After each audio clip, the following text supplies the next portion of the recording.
Hello दोस्तों, welcome to JEE NEET academy. आज का जो ये वीडियो है वो खास करके OBC और EWS कैंडिडेट के लिए बहुत ही ज़्यादा इम्पॉर्टेंट है। यहाँ पे अगर उनसे ये गलती हो जाती है तो उनका साल या 2 साल का मेहनत जो है वो सब बेकार हो सकता है। तो वीडियो में आगे बढ़ने से पहले मैं आप सभी लोगों से रिक्वेस्ट करूँगा कि वीडियो को लाइक और चैनल को सब्सक्राइब कर दें ताकि इसी तरह की इम्पॉर्टेंट इन्फॉर्मेशन आपको मिलती रहे। तो चलिए हम लोग बात करते हैं कि आखिर ये इम्पॉर्टेंट नोटिफिकेशन है क्या। तो आप यहाँ पे देख सकते हैं कि आवेदन के लिए जो भी EWS कैटेगरी के कैंडिडेट हैं या फिर OBC कैटेगरी के कैंडिडेट हैं, उनका जो EWS सर्टिफिकेट बनेगा या फिर OBC सर्टिफिकेट बनेगा वो आपका 1 अप्रैल 2024 के बाद का होना चाहिए।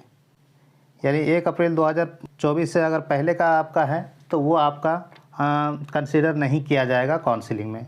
इसीलिए इस बात का बहुत अच्छे से ध्यान रखेंगे कि आपका जो EWS या फिर OBC सर्टिफिकेट है वो आप 1 अप्रैल 2024 के बाद ही आपको बनाना होगा।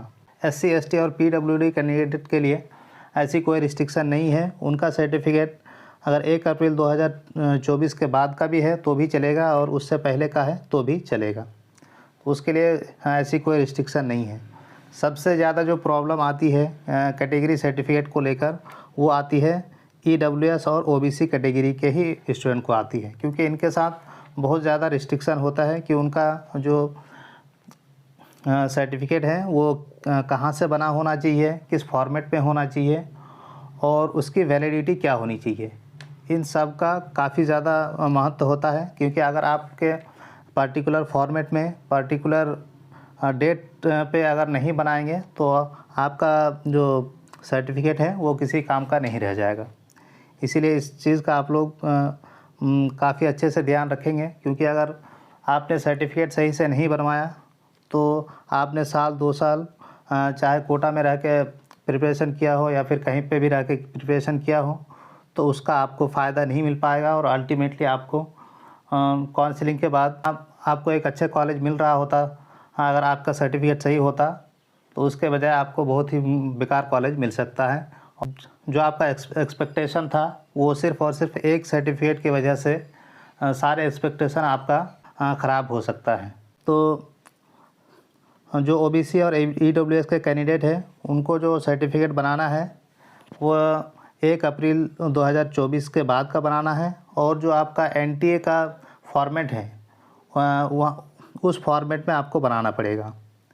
देखिए, सर्टिफिकेट जो OBC और EWS का बनता है वो आप जहाँ पे रहते हैं वहाँ का जो ब्लॉक होता है ब्लॉक से बनता है, उसके बाद आपको डिस्ट्रिक्ट से भी बनता है। तो आप जब डिस्ट्रिक्ट्स में अप्लाई करेंगे या फिर आप अगर फॉर एग्ज़ाम्पल के लिए अगर आप बिहार से हैं तो बिहार के लिए अपना एक साइट है RTPS, तो आप वहाँ पे अप्लाई करेंगे तो आपका जो OBC सर्टिफिकेट बनेगा वो आपका जनरल फॉर्मेट में बनेगा, वो आपका NTA के फॉर्मेट में नहीं बनेगा। तो सबसे पहले आपको जनरल फॉर्मेट में बनवाना पड़ेगा। उसके बाद आपको जो NTA के वेबसाइट में फॉर्म है उस फॉर्म को आपको डाउनलोड करके तो आपने जो अपने स्टेट गवर्नमेंट से OBC या फिर EWS सर्टिफिकेट बनवाया है उस सर्टिफिकेट को बनवाने के बाद आपको NTA के वेबसाइट में जो आपका स्पेसिफिक फॉर्मेट बना हुआ है JEE मेंस के लिए या JEE एडवांस के लिए, उसको अच्छे से फिल करके फिर से उस पर आपको साइन करवाना पड़ेगा जो आपके NTA की वेबसाइट में फॉर्म है। तो इस बात का आप ध्यान रखेंगे। आप जो आपके स्टेट गवर्नमेंट के थ्रू से बनता है उसको आपको नहीं ले जाना है, पहले उसको बनवाना है। उसके बाद NTA के जो वेबसाइट है उससे आपको फॉर्म डाउनलोड करके उसको अटैच करके फिर से आपको NTA वाले फॉर्मेट में आपको सर्टिफिकेट बनवाना है। वो आपके डिस्ट्रिक्ट में भी बन जाएगा, वो आपके ब्लॉक में भी बन जाएगा। आपका बेटर होगा कि आप डिस्ट्रिक्ट से बनवाएं। बिहार में ये रूल है कि आप पहले ब्लॉक से बनवाएंगे, ब्लॉक से बनवाने के बाद ही आप डिस्ट्रिक्ट में बनवा सकते हैं। आप डायरेक्ट डिस्ट्रिक्ट से नहीं बनवा सकते हैं। दूसरे राज्यों का मुझे इतना नहीं मालूम है, वो आप पता कर लीजिएगा, लेकिन बिहार में यही रूल है कि आपको पहले अपने ब्लॉक से बनाना है, उसके बाद आप डिस्ट्रिक्ट में बनवाएंगे। तो आई होप कि आप लोगों को ये वीडियो पसंद आया है। तो वीडियो अगर इन्फॉर्मेटिव लगा है तो वीडियो को लाइक और चैनल को सब्सक्राइब कर दें ताकि इसी तरह की इंपॉर्टेंट इन्फॉर्मेशन आपको मिलती रहे। Thank you so much for watching this video.